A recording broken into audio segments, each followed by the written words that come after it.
John 12:26. Whoever serves me must follow me, and where I am, my servant also will be. My Father will honor the one who serves me. Dear Father in heaven, we thank you for this day and for the protection you have given us.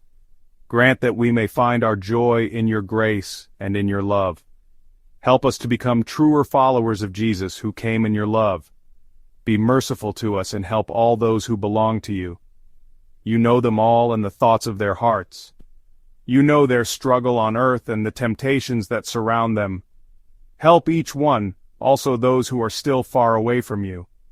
Give them hearts open to your word and to all you have promised. We entrust ourselves to your care this night. Help us and bless us. May your will be done in all things, also in the midst of all the sin and misery in the world.